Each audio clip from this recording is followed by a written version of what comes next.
breaking, I'll be bold enough as an intel officer to say code breaking was probably the single biggest contribution next to our fighting resolve to win the war. I would say it was the game changer.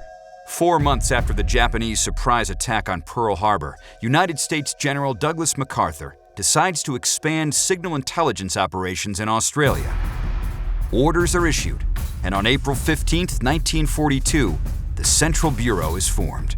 This was a joint multinational organization. It not only had U.S. Army personnel, but also Australian Army and Air Force personnel. And they were bringing in all of the intercepted messages from their collection units throughout the Southwest Pacific.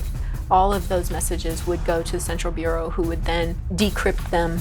One of the talented crypt analysts working at the Central Bureau is a young Tech 4 named Joseph Richard.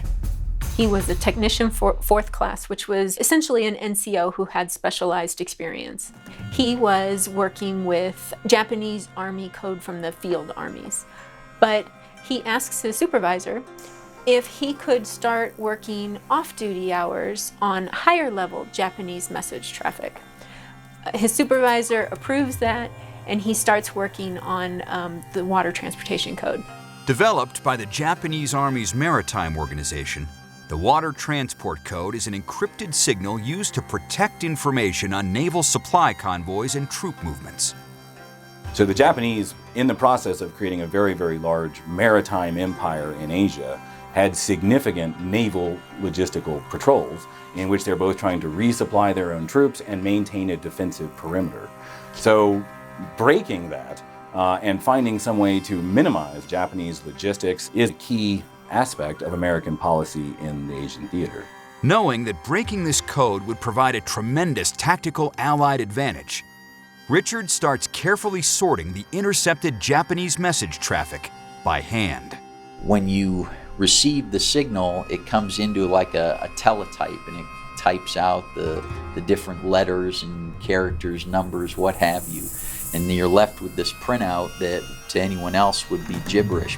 They're using an IBM machine to sort these things, but by sorting them by hand, Richard is actually able to find a non-random pattern that changes every 3 weeks.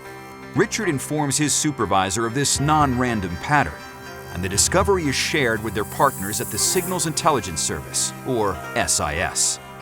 The two offices are essentially working at the same time, simultaneously, to use that clue to break the water transportation code. On April 6, 1943, the collaborative effort of Joseph Richard and the SIS break the high-level Japanese water transport code. So this is a tremendous windfall. The Japanese water transport codes are going to tell us when those supply convoys are leaving, the routes they're taking, the ports they're leaving from, the ports they're bound for, and we're going to be able to position our submarines in a place where we can take out those ships, and we do. As a result of Richard's findings, American forces now bear a code-breaking ability unbeknownst to the Japanese Army.